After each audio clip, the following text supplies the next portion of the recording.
Hi there, welcome to Primary Care Talks. I'm Dr Hassan Chauhan, your host from Eastern Academic Health Science Network. We're here in the busy, bustling borough of Islington talking to Nish Manek about her programme, Next Generation GP. Nish, firstly, thanks again for taking the time out of your busy schedule to talk to us today. Could you just tell us a little bit about yourself and how you got to work with NHS England? Thanks for inviting me on the podcast. So I'm Nish, I'm a GP registrar in Cambridge. Last year I was really lucky because I took a year out of my GP training to be a clinical fellow at NHS England.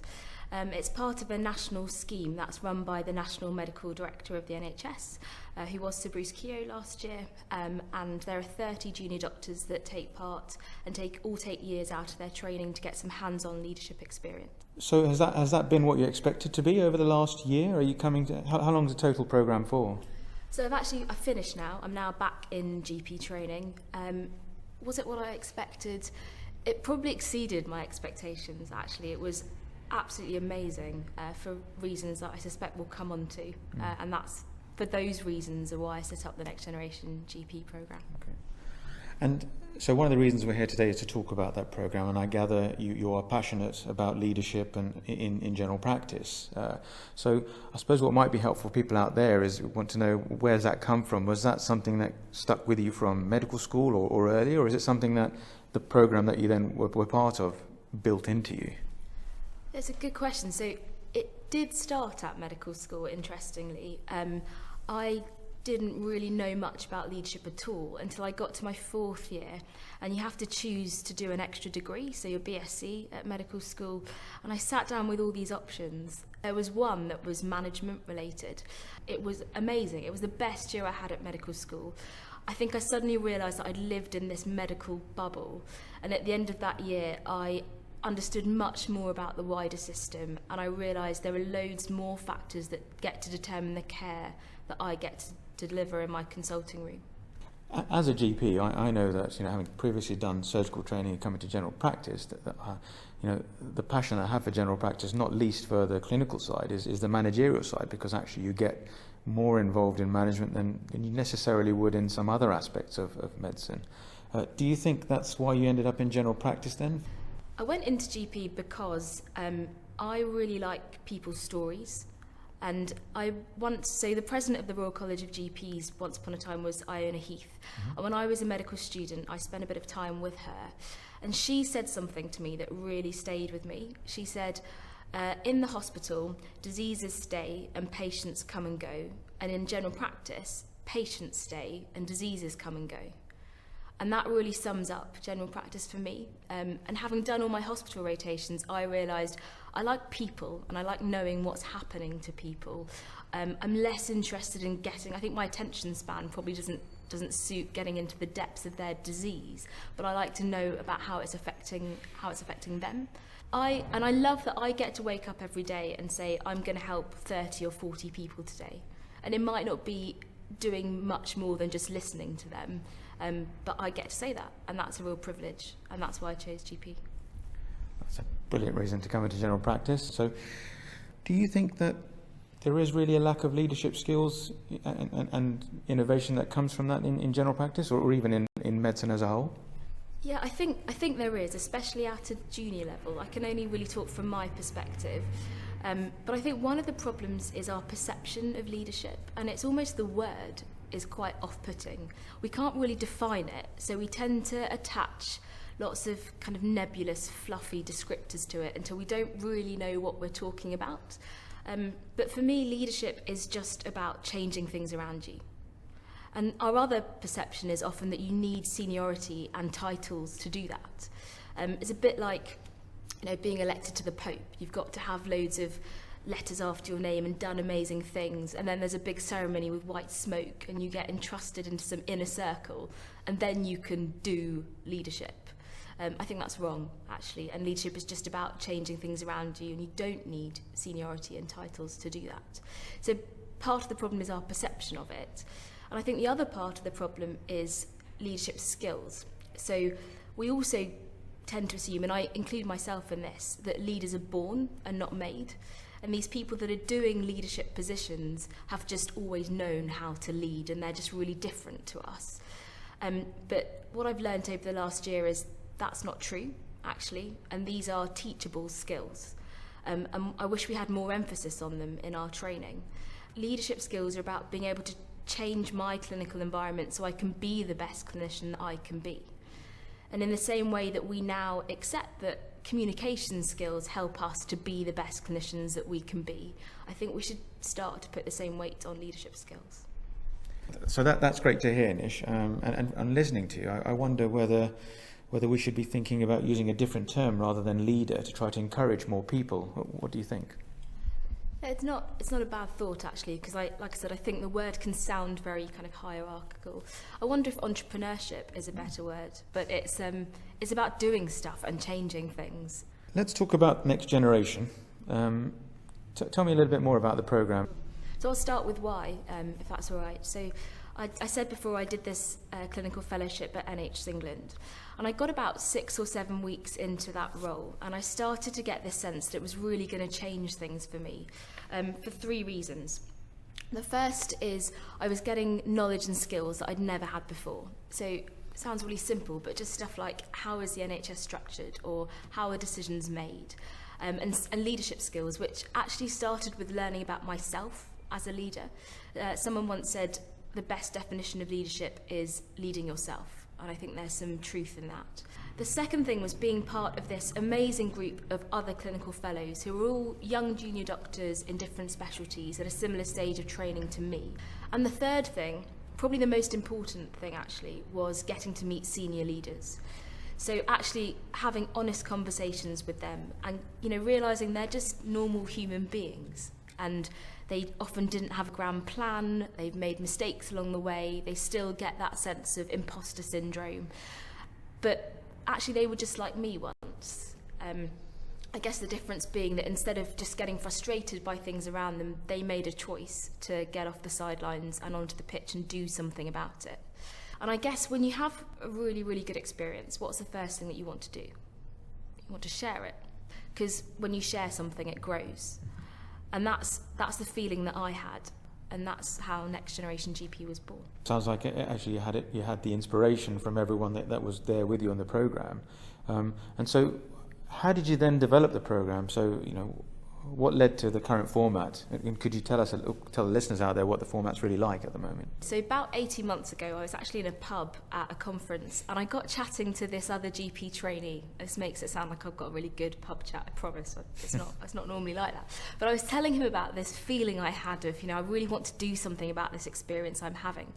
And he said, there's a GP in Birmingham called Nick Harding. You should have a chat with him, because he's done a programme for aspiring CCG leaders, so kind of a generation above where we are. So to cut a long story short, I got in touch with Nick and found out what he did.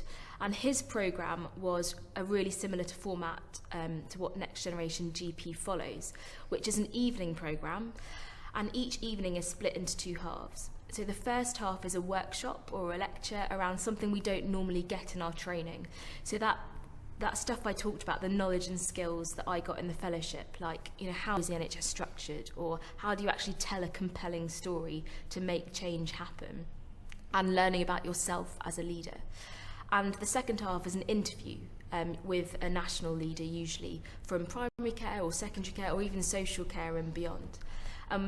The reasoning behind that is, I think, if you just invite people to come and talk, you often get sort of recycled PowerPoints from elsewhere. But if you sit them down like you're doing with me right now and you're asking me questions, I'm saying things here that I probably haven't said to anyone else. So you really get to understand, what's the story behind their title, what mistakes have they made along the way, what advice would they give to us. And it usually runs over about 6 months.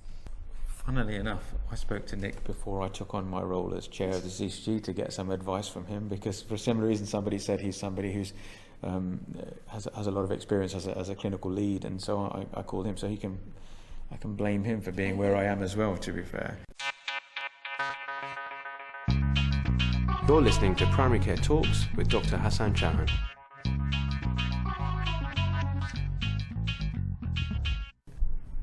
So Nish, we heard about the program and the structure that you've got with the split in two halves, and the second half sounds quite intriguing in terms of the interviews.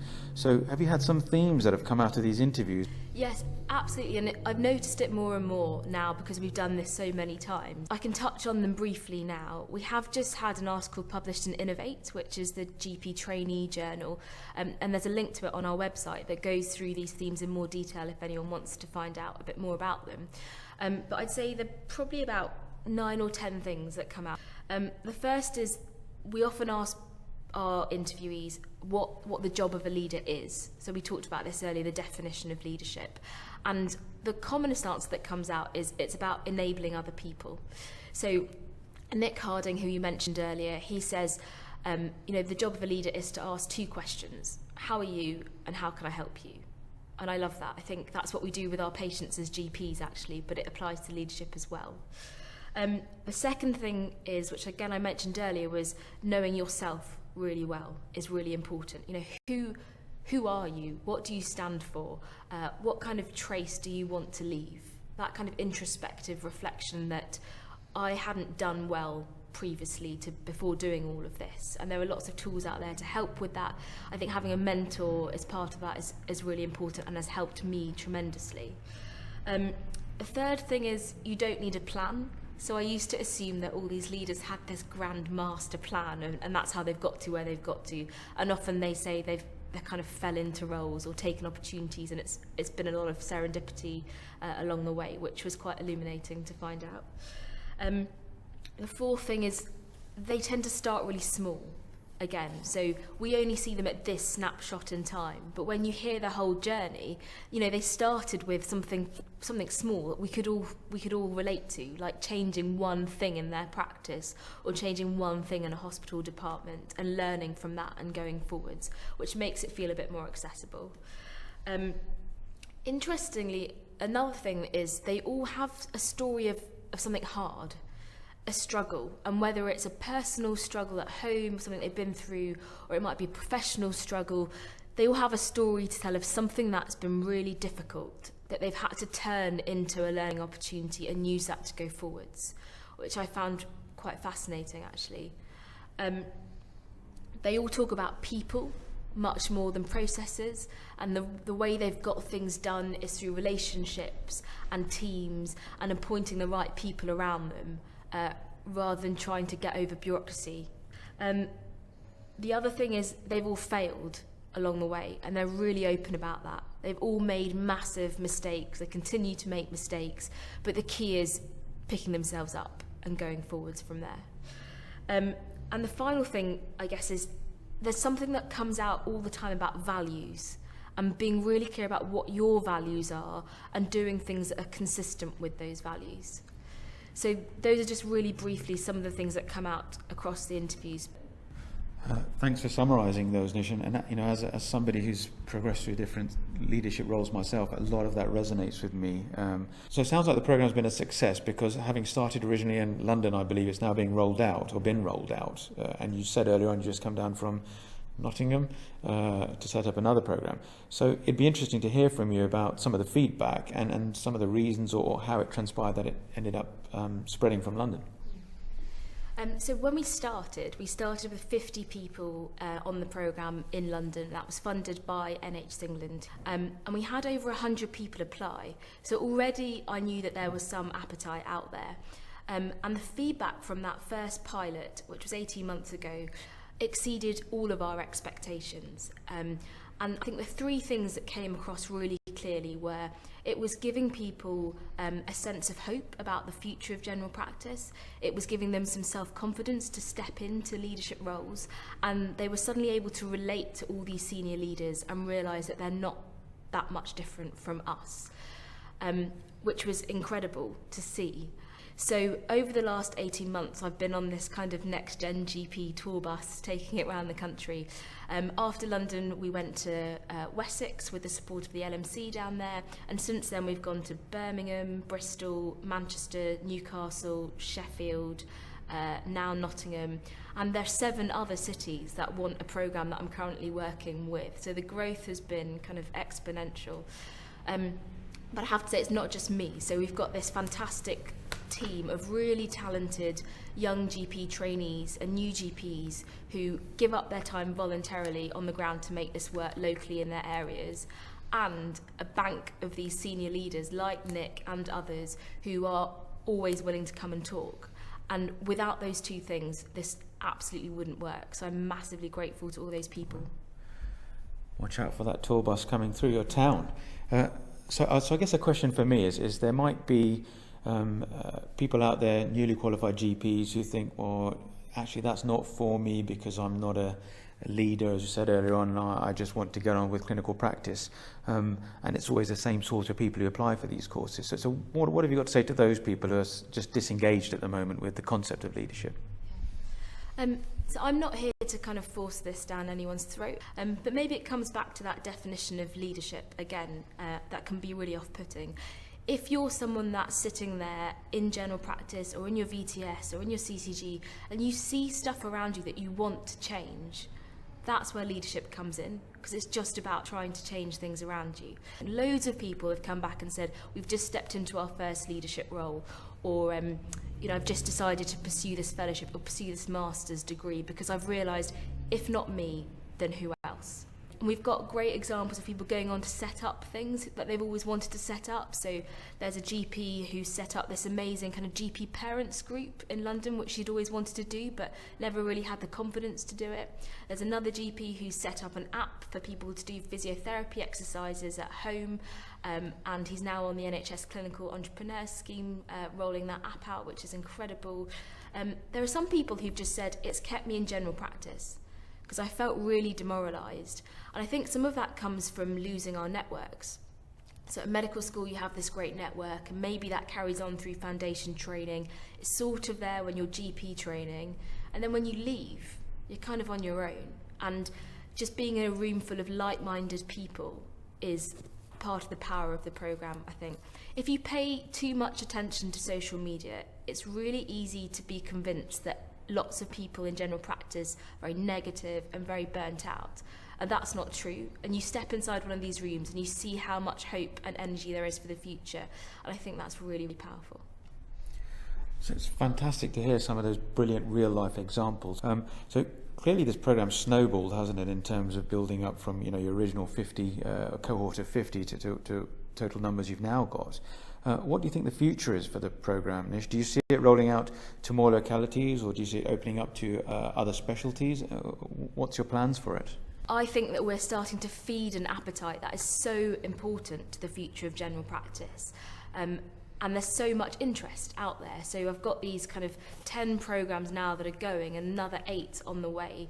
And I'm happy to go to any area that wants a programme if we can make it work. So I want to kind of carry on building on that momentum. In terms of other specialties, it's a tricky one, because I do think this is something that can apply to other specialties. I guess I don't probably have the capacity to do it for as many specialties that I would like to do it for. But I'm always happy to talk to people and try and share some of the learning that's come out of doing this if they want to start something of their own. From somebody who's not in an area that's not really part of the programme at the moment, I'm hoping to see it come to my area pretty soon, because as you say, it's going to drive innovation, and it's going to drive a stronger desire to retain our GPs and hopefully even bring more people towards general practice.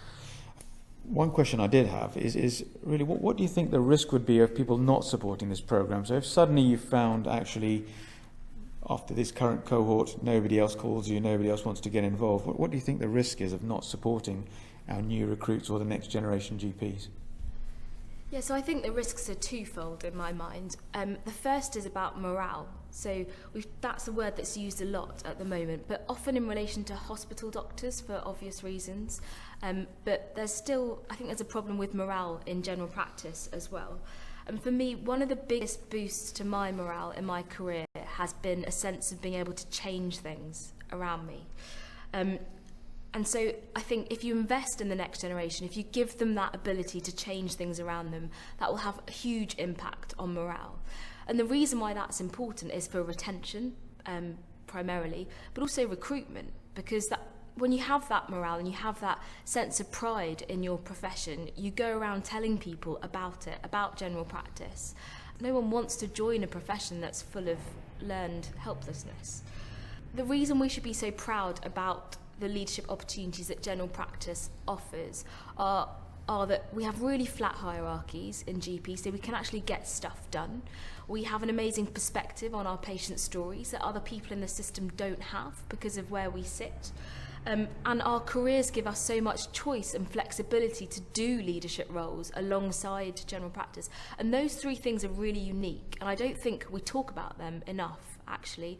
And the generation coming through, from what I've learned through working with medical students and foundation doctors, that's really attractive to them, and I think we should sell that more as a massive asset of general practice. And the other reason is where the system is going forwards. So we've got all this talk at the moment about moving towards, integrated care systems or accountable care organisations or whatever the next three-letter acronym will be. But all of that needs strong general practice at its foundation, and that needs strong general practice leadership. Because if we have those conversations without strong GP leaders in them, we'll get what we've always got, which is a skew of resource to secondary care. In my mind, those are the two big risks, morale and where we're going with the system going forwards. Interesting to hear your comments about the feedback from GPs. So as a trainer, I regularly have that conversation with my trainees saying, look, this is a fantastic specialty to be in. When you think of an idea or want to make a change, you don't have to go through a massive governance process. It's one practice meeting, guys, this is what we want to do, and then you roll it out, and that's it, and fantastic. You see the benefit to your working life, and to the clinical benefit to the patients.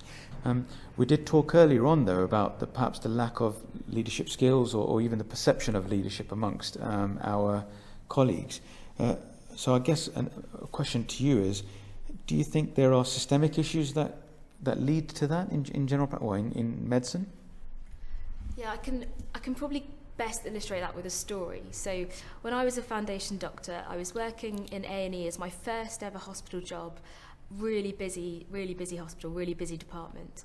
And I was getting quite frustrated about things that I saw around me that were really inefficient. And in my youthful naivety, I wanted to do something about it and change things. So one of the ideas I had was I thought we should have a checklist in A&E for head injuries. For lots of reasons, we weren't documenting it very well, and people kept forgetting what to ask and having battles with radiographers over getting head scans.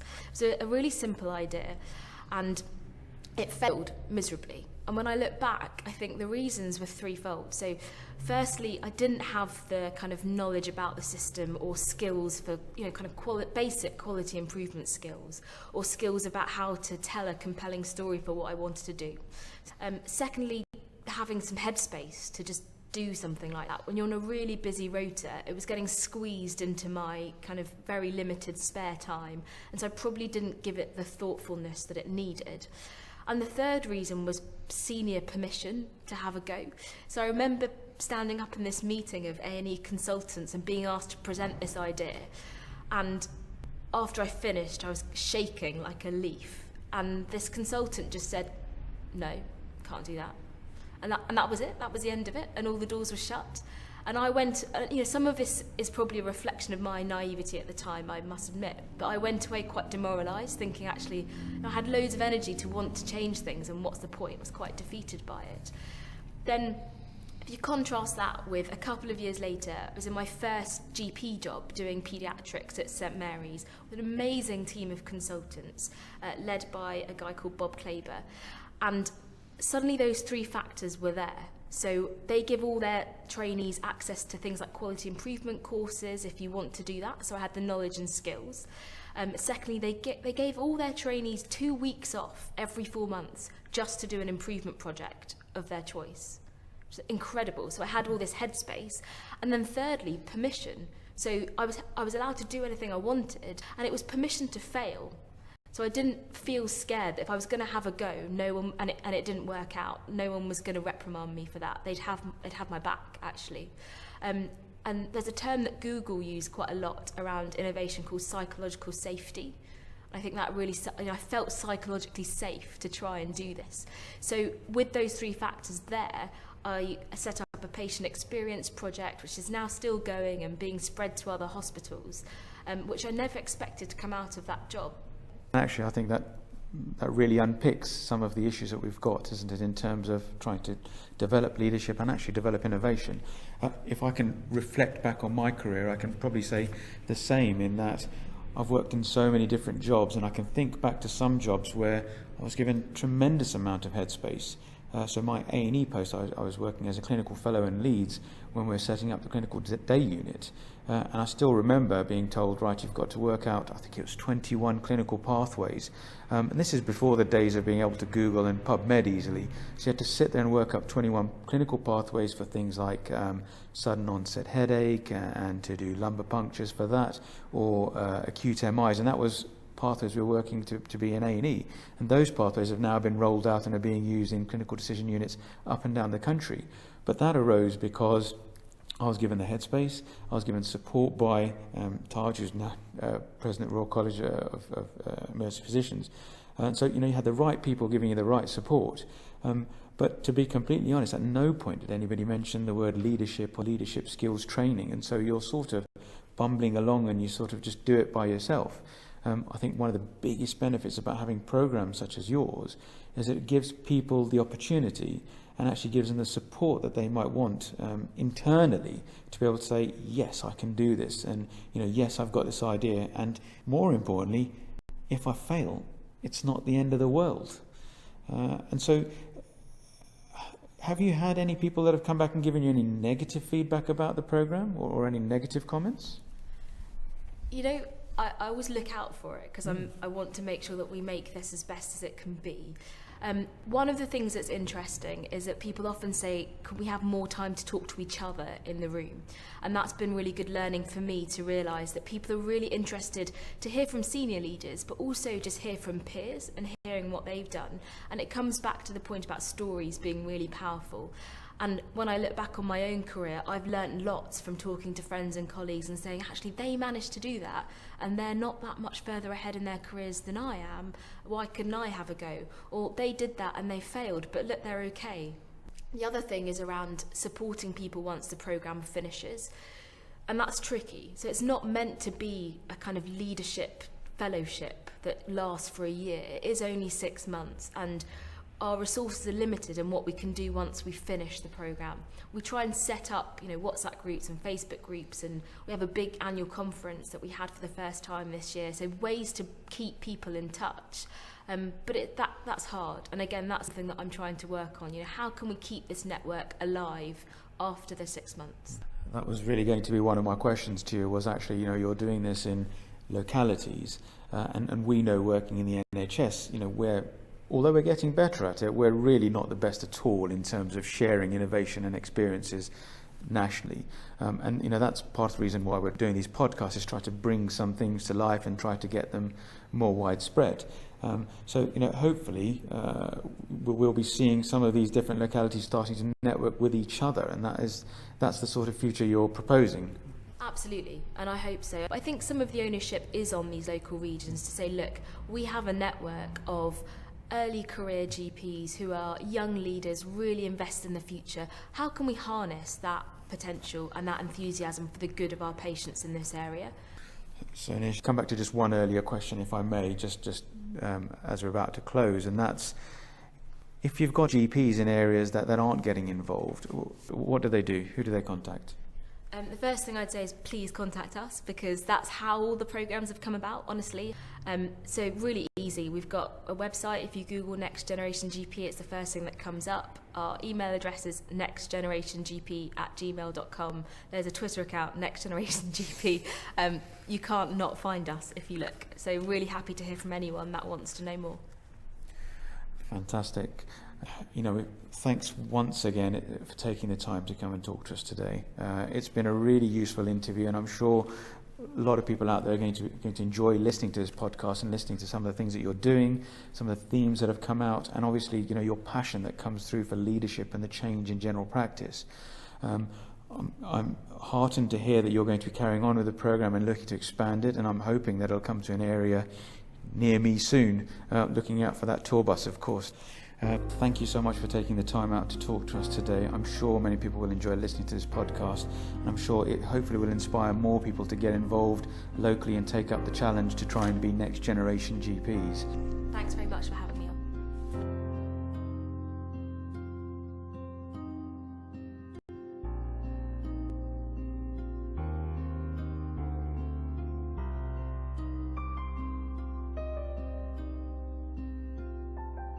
Just a quick reminder from me, if you are planning any initiatives locally, always involve NHS England to make sure your plans fit within the national guidelines.